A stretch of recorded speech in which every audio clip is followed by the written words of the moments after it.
पापा, स्नेहा ने आत्महत्या कर ली है। मुझे लगता है उसने जरूर कोई गलत काम किया होगा, तभी उसने इतना बड़ा कदम उठाया। ये सुनते ही रघुवीर जी का चेहरा गुस्से से थमथमा उठा। उन्होंने कड़वी आवाज में कहा, सूरज, शर्म आनी चाहिए तुझे। अपनी ही बहन पे ऐसा नीच इल्जाम लगाते हुए जरा भी शर्म नहीं आई। तुम जैसे भाई इस धरती पर बोझ हो। मुझे अपनी स्नेहा पर पूरा भरोसा है। वो मर सकती है लेकिन कभी कोई ऐसा घिनौना काम नहीं कर सकती। रघुवीर जी को अपनी बेटी स्नेहा पर पूरा भरोसा था, लेकिन जब ये दुखद हादसा हुआ वो इसे सह नहीं पाए।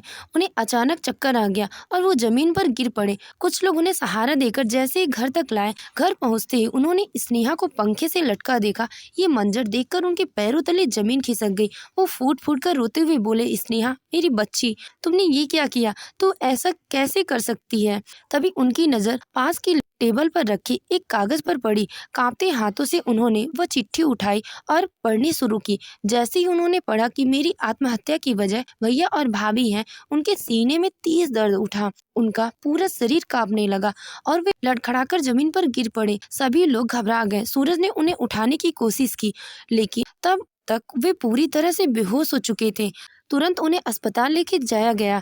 इधर अनामिका की नजर उस चिट्ठी पर पड़ी जो अब भी रघुवीर जी के हाथ में थी। वह घबराई हुई तेजी से आगे बढ़ी और झट से वह चिट्ठी उनके हाथ से छीन ली। जैसे ही उसने वह चिट्ठी पढ़ी, उसका चेहरा डर से सिहर उठा। उसमें कुछ ऐसा लिखा था जिसे वह किसी भी कीमत पर दुनिया के सामने नहीं आने देना चाहती थी। वह बुरी तरह से घबरा गई और उसने चिट्ठी फाड़ दी और उसके टुकड़े हवा में उड़ा दिए। उस चिट्ठी के साथ एक गहरा राज भी हमेशा के लिए दफन हो गया। इधर अस्पताल में डॉक्टर ने जांच करने के बाद बताया कि रघुवीर जी अब इस दुनिया में नहीं रहे। एक ही दिन एक ही घर में दो अर्थियां उठी, एक बेटी की और दूसरी उसके पिता की। ये मंजर देखकर पूरे गांव में शोक और दहशत का माहौल फैल गया। पूरे गांव में तरह तरह की बातें होने लगी। लोग फुसफुसाते हुए कहने लगे, देखा आपने, कल ही ब्याह कर आई बहू ने 3-3 लाशों को निगल लिया। लेकिन अनामिका और सूरज को इन बातों से कोई फर्क नहीं पड़ता। वे किसी से कोई सफाई देने के मूड में नहीं थे। अनामिका अब कुछ समय के लिए शांत हो गई। बीते 5 वर्षों में उसने 3 अपनों को अपने ही स्वभाव और व्यवहार के चलते खो दिया था। ये बात वह जानती थी, लेकिन अब सब पीछे छूट चुका था। दोनों ने अतीत को भुलाकर अपने जीवन में आगे बढ़ने का फैसला किया। करीब 1 साल बाद अनामिका ने एक बेटे को जन्म दिया। उसका नाम अजीत रखा गया। अजीत शुरू से पढ़ाई लिखाई में ठीक ठाक था, क्योंकि सूरज और अनामिका दोनों उसकी परवरिश में पूरा ध्यान देते थे। अजीत के जन्म के 5 साल बाद अनामिका ने एक और बेटे को जन्म दिया। उसका नाम अभिषेक रखा गया। अब सूरज और अनामिका की जिंदगी 2 छोटे बच्चों के इर्द गिर्द घूमने लगी। बाहर चाहे जो भी कह रहा हो, लेकिन घर के भीतर एक नया संसार बस चुका था। अनामिका और सूरज ने धीरे धीरे अपने बेटों की परवरिश की, लेकिन उनके बेटे भी उनकी तरह ही सख्त और गुस्से वाले निकले। धीरे धीरे सूरज और अनामिका पूजा पाठ में इतने डूब गए कि दिन रात मंदिर और भजन में ही लगे रहते। मगर भगवान सब देखते हैं और गलत करने वालों को कभी न कभी सजा जरूर मिलती है। अजीत धीरे धीरे बड़ा होने लगा। उसने स्कूल की पढ़ाई खत्म की और कॉलेज में दाखिला लिया, लेकिन कॉलेज में उसकी कुछ गलत लोगों से दोस्ती हो गई और उसने कम उम्र में ही शराब पीना शुरू कर दिया। जब सूरज और अनामिका को ये बात पता चली तो उन्हें बहुत झटका लगा। वे सोचने लगे कि उन्होंने परवरिश में क्या गलती कर दी जो उनका बेटा इस राह पर चलने लगा है। अजीत का कॉलेज अभी पूरा भी नहीं हुआ था कि उसके व्यवहार में भारी बदलाव आ गया था। अब वह किसी का आदर नहीं करता था। वह अक्सर नशे में धुत होकर घर आता और गाली गलौज करता। एक दिन जब वह शराब पीकर आया तो उसके पिता सूरज ने गुस्से में आकर उसे बहुत मारा। उस दिन अजीत चुप रहा, मगर उसकी आदत नहीं बदली। वह रोज शराब पीकर आता और घर में सभी से झगड़ा करता। एक दिन जब सूरज ने दोबारा उसे मारने की कोशिश की तो अजीत ने इस बार उसका हाथ पकड़ लिया और उल्टे से ही एक जोरदार थप्पड़ जड़ दिया। ये देखकर उसकी माँ ने बीच में आकर बचाव करने की कोशिश की, लेकिन अजीत ने उन्हें भी धक्का दे दिया। फिर गुस्से में बोला, तुम्हें क्या लगता है मम्मी पापा, मुझे कुछ पता नहीं है। मैं जानता हूँ तुमने मेरी दादी, दादा और बुआ के साथ क्या किया है। मुझे सब पता है। उस दिन सूरज और अनामिका को अजीत की बातों से गहरा आहत पहुंचा। वे सोच में पड़ गए कि आखिर उसे ये सब कैसे पता चला। अनामिका ने घबराकर कहा, बेटा हमने कुछ नहीं किया। तेरी बुआ का चरित्र अच्छा नहीं था और तेरे दादाजी की मौत तो उनकी बीमारी की वजह से हुई थी। तुझे किसने कहा कि उनकी मौत के जिम्मेदार हम हैं?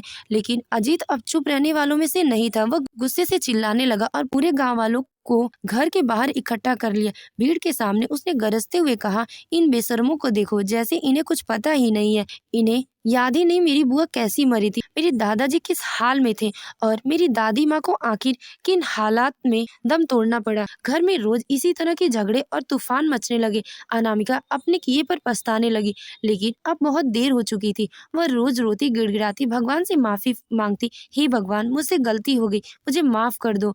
लेकिन फिर भी अजीत की व्यवहार में कोई बदलाव नहीं आया, क्योंकि जैसा कहा जाता है, कर्म का फल देर से ही पर मिलता जरूर है। अब अनामिका और सूरज के पास सिर्फ भगवान का सहारा था। उन्हें लगता था कि केवल कोई चमत्कार ही इस तूफान को थाम सकता है, लेकिन भगवान भी उन्हीं की सहायता करते हैं जिनका मन शुद्ध और कर्म नेक हो, पाखंडी लोगों की नहीं। सूरज दिन रात अपने बेटे अजीत को सुधारने की कोशिश करता रहा, लेकिन अजीत के व्यवहार में कोई बदलाव नहीं आया। उल्टा उसने अपने ही पिता को धमकी देकर जबरदस्ती सारी जमीन अपने नाम करवा ली। धीरे धीरे वह वही जमीन बेच बेचकर शराब पीने में उड़ाने लगा। अजीत की लत इतनी बढ़ गई कि अब उसकी सेहत भी बिगड़ने लगी। उसका शरीर कमजोर होता जा रहा था, आंखें पीली पड़ गई और आवाज कांपने लगी। ये सब देखकर उसका छोटा बेटा, जो अब धीरे धीरे समझदार हो रहा था, अजीत से नफरत करने लगा।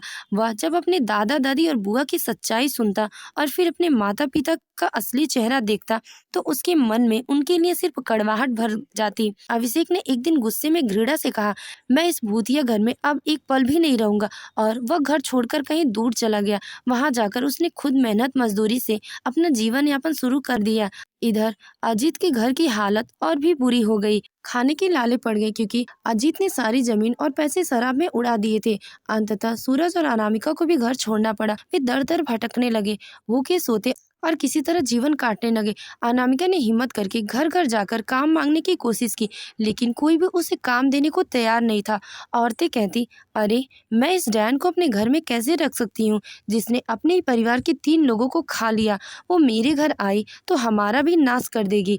अपमान और तिरस्कार झेलते हुए सूरज और अनामिका ने सोचा कि क्यों ना इस शहर से दूर जाकर नई जिंदगी की शुरुआत कर लें। लेकिन अब उनकी उम्र ढल चुकी थी और उनके थके हुए शरीर में उतनी ताकत नहीं बची थी। नतीजा ये हुआ कि उन्हें कहीं भी कोई काम नहीं मिल रहा था और हर गुजरते दिन के साथ उनका जीवन अधिक दुखद होता जा रहा था। आखिरकार सूरज और अनामिका को भीख मांगकर अपना गुजारा करना पड़ा। वे दर दर की ठोकरें खाने लगे, लेकिन अब इसके पास न कोई सहारा था, न कोई आस। तो दोस्तों, क्या आपको लगता है कि समय ने सूरज और अनामिका के साथ न्याय किया है? क्या उनके कर्मों का यही फल होना चाहिए था? अपनी राय हमें कमेंट बॉक्स में जरूर बताएं। अगर आपको हमारी कहानी अच्छी लगी हो तो वीडियो को लाइक करें और अपने दोस्तों के साथ शेयर करें। हमारे चैनल को सब्सक्राइब करना ना भूलें। कहानी का पहला भाग देखने के लिए आपको डिस्क्रिप्शन में लिंक दे दिया गया है। Thank you.